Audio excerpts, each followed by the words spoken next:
السلام عليكم ورحمة الله تعالى وبركاته. كيف حالكم وحال أحوالكم؟ هذا أنا ابن المحروسة، أحييكم كالعادة. كي راكم دايرين؟ منزلين؟ لاباس؟ أخباركم شوية؟ تحياتي للزعماء، تحياتي لخوتي الجزائريين، وشكرا على التفاعل تاعكم ودعمنا في القناة. بارك الله فيكم، تحياتي لكم. اليوم ندور ومن بعد شفت هذا الفيديو تداول في مواقع التواصل الاجتماعي قديم على هذا اليمني، هذا أسعد الكلبي، هذا الراعي. هذا ما فهمت أنا، والله ما فهمت. هذا القوم تاع القوم في المغرب حقيقة هابيل سيدي مرض، والله هم في قواهم العقلية 100%. باش نعاود قبل نرجعوا لهذا أسعد الكلبي هذا، نروحوا نشوفوا هذا الفيديو. معليش،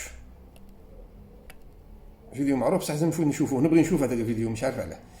نبغي نشوفه مانيش عارف علاه. دقيقة، نبغي نشوفه مانيش عارف علاه. من بعد نجيو هذا الأسعد الكلبي هذا نهضروا معاه. مرخص، فهمتينا؟ واحد صار فيه الباطل في بلاده. هذا نقول لك استدار. اسمحوا لي هذا الفيديو باش نطيقوا نهضروا مع جماعة بوسبير. نشوفوا الفيديو في رحبة ونعاودوا نعلقوا عليه. هاكتش. تعاني 40% من المغاربة الذين تفوق أعمارهم 15 عاما من أمراض نفسية وعقلية، حسب ما كشف عنه وزير الصحة أنس الدخاني، أي ما يعادل 10 ملايين مغربي بحسب نتائج الإحصاء السكاني العام. يأتي هذا في الوقت الذي تشير فيه معطيات إلى نقص في عدد الأطباء النفسيين في القطاعين العام والخاص، وكذا ضعف التجهيزات والبنية التحتية. المزيد من التفاصيل نتابعها في هذه الشاشة التفاعلية مع فاطمة الزهراء دون.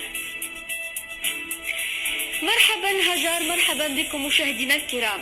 أرقام مقلقة وصادمة كشف عنها وزير الصحة أنس الدكالي أفادت أن 40% من المغاربة الذين يفوق سنهم 15 سنة يعانون من أمراض نفسية وعقلية متعددة، أي ما يعادل 10 ملايين مغربي، وذلك حسب نتائج الإحصاء العام للسكان.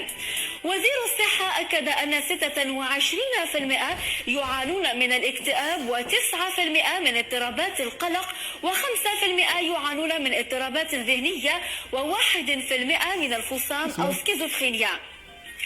معطيات تدق ناقوس الخطر، خاصة مع إغلاق بويا عمر في إطار ما تم تسميته بعملية الكرامة، التي عرفت استقدام نزلاء الضريح وتوزيعهم على مستشفيات والمصالح المختصة المتواجدة، الأمر الذي جعلها تعيش الاكتظاظ في ظل ضعف الموارد البشرية وانعدام العديد من الأدوية، وحكم على الكثير من المرضى بالبقاء في الشارع أو الاحتجاز في منازلهم. إشكال لا يقف عن حدود أعداد المرضى، وإنما يطال أيضا عدد المتخصصين في الصحة النفسية والعقلية من أطباء وممرضين، ويشمل كذلك البنيات التحتية المختصة التي يبلغ عددها 36. أنا اللي دوختني في هذا الروبورتاج، أنه عندهم 10 ملايين. هذه مديكلاريها وزير الصحة تاعهم. عندهم 10 ملايين مجنون، 10 ملايين انتقر، 10 ملايين مهبول، 10 ملايين. هذه ديكلارهم. انا اللي دوختني اللي اصحاب القناه اللي داروا القناه العموميه تاعهم هذيك مهابيل، والوزير هذاك مهبول، والطبال اللي يهضروا عليهم مهابيل.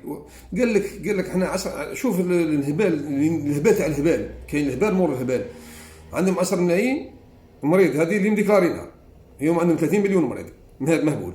اللي مديكلارينا هذه 10 ملايين يحوسوا لها على مستشفيات وعلى اطباء نفسانيين وعلى ادويه. واش تحوس 10 ملايين شيء في 10 ملايين؟ تديهم ديك الصحراء الغربيه لك محتلهم ما تقدكش، تطلقهم برا هكا في الشارع ما تقدكش. فهمت؟ هذا المجانين مساكين يجي هذا اللقيط هذا، يجي هذا اسعد الكلبي هذا. شوف مين فهمتهمش انا، والله ما فهمتهم. انتم بني ادم ولا هذا جا دار هذا وراه؟ روح تذكرني حقد عليه يا جماعه الخير. تذكرني حقد عليه. وراه هو بيته ربو. روح هو احنا هذا جا قال لنا، قال ندير لامورس تاعي، نطلق لامسون، نطلق السناره ونشوف ديب على بالو بلي الجزائر عندها تيكي اكثر من المغرب. معروفه الجزائر عندها تيكي من المغرب معروفه. شا يدير؟ شا كان يدير؟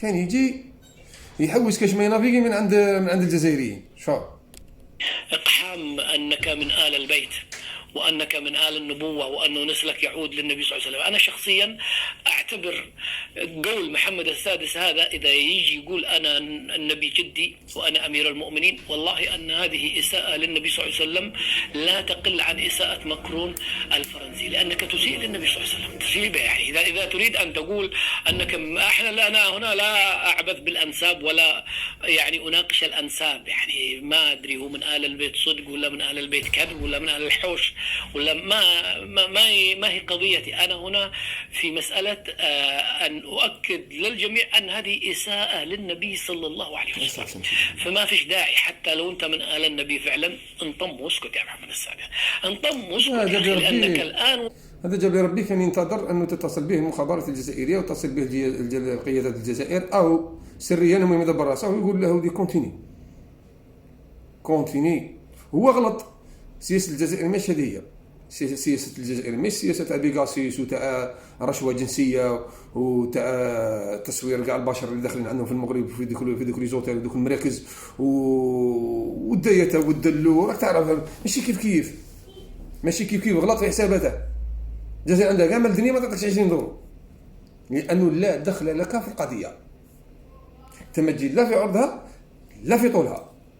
لو بلوبو لو كان نقولوا غير البلد تاعك ربي يطفي نار اليمنيين مساكين، وكون نقولوا احنا غير بلادك راهي مأمنة وعايشة ازدهار ولاباس بها وكاع، وتجي دخلت روحك في القضايا تاع شمال افريقيا هنا ولا ما بين المغرب والجزائر، ممكن نقرا فارغ شغال. انت لك فارغ شغال وروح شوف ليبيا اليمن شرا صاري فيها، لانه علاش دعروك شبعوك حبسوا بوسترو قايس بن سلمان بغيت قايس بن سلمان بالبيض في بريطانيا، رفدوك دخلوك شبعوك حبس سي بون دورت القسعه منا وهو تاع طحت علينا خشين ها خويا اسمع شاكن يهضر عليكم العياش لكم جايبين تشربوا فيه فيلاتاي وتعطوا في بناتكم وتعطوا في ولادكم وتصحروا في هذا الظرف بالذات وانت منبطح للكيان الصهيوني ولليهود، تجي تقول انا نبي جدي وانا من آل البيت وانا نطفه نقيه وانا درجه مرتفعه. أنت تسيء للنبي صلى الله عليه وسلم إساءة بالغة تفوق حتى إساءة الفرنسيين له بالرسوم المسيئة. فلا تستفز المسلمين، يكفي استفزيت وقهرت المغاربة قهر. والله أن محمد السادس دوك هذا محمد السادس قلعوه من نظام مش هو لا هو بطلوا التطبيع مع الصهاينة، زادوا بروفوندو ماشي زادوا تعمقوا بيان كاع، زادوا ترابطوا ولا تولوا يسيبونهم بناتهم كممرضات وطاهيات وكاع للجيش الاخر، ومسيبين ولادهم ملبسينه باش يكونوا خواتنا الفلسطينيين وديقه كحله. ماذا تغير في المغرب حتى هذا اسعد الكلبي هذا يتغير؟ ماذا تغير؟ تشماني تيكي حبيبي تيكي والرشوه الجنسيه. الجزائريين ما عندهم رشوه جنسيه، ما عندهم جزائريين، هذاك هو الحظر. كما قال لك رئيس الجمهوريه لا مكان للمنطقه الرماديه عندنا كهله بيضاء رخص. قهر المغاربه الاحرار الشرطه قال كانه غرز خنجر في قلوبهم. وانت يا محمد غيرك من الظلمه هذه ما غرس لا خنجر لا ما غرس لا خنجر لا تاع خنجر اللي خرج بيت ربي تاع خنجر. بعد المغاربه والاخرين يقول لك 20 مليون مهبول، تقول لي 30 مليون مهبول. الدوله مديكلاريه وزيت انت بروفيتيت في ذاك الهبل تاعهم وراه طحت عليهم واحد الدين والفاجرين والمنبطحين والمطبعين الذين تدعون ان يا اخي انتم اذا كان سنضعكم في خانه النبي فانتم من اعداء النبي صلى الله عليه وسلم. فخلوا النبي صلى الله عليه وسلم على جنب رجاء يا محمد السادس، يرحم امك ويرحم ابوك، خلي النبي صلى الله عليه وسلم على جنب ولا تسيء للنبي كما اساء الفرنسيون، لان هذه اساءه اكررها للمره الرابعه او المره الخامسه. نخافوا من الاخرين تاع نشر الاشارات تاعهم مش عارف ولا حقوق الطبع مش عارف. المهم هذا الرخص هذا الكلام يقول فيه تغير مشي 180 درجة. تحسب بشر، تحسب مات وعاود باباه خرج من القبر، حط النطفة في كرش امه وعاد زاد جديد، تبدل تغير. هو راه طايح علينا خويا، خشيني يعير في رئيس الجمهورية ويعير في الجيش ويعير في الشعب ويعير في الشهداء ويعير في أمة محمد. واللي راهي غايدتني خاوت انا الله غالب مانيش في اوروبا، قسما بالله علي العظيم باراليزي، حرام ديني ثلاث غير باراليزي. مي كاش كاع واحد فيكم راجل اللي قبضه يدير لاكام ويقتل دين باباه كلب الصفعه. ولد بالمناسبه راه قالها له واحد في اللايف، قال له راك تدي طريحه من عند الجزائريين تعقل عليها ابدا. يخترقوا القانون اخويا، على بالنا بريطانيا ومن يخترقوا القانون، يخترق القانون صاحبي، يخترق القانون اخويا. اش نقول لك، الله يلاقيك بجزائري فحل في اوروبا، إن عندي دعوه عند الله، هذه اللي نقولها لك. أن هذه إساءة للنبي صلى الله عليه وسلم، أن يقول محمد السادس أنا من نسل النبي، إساءة.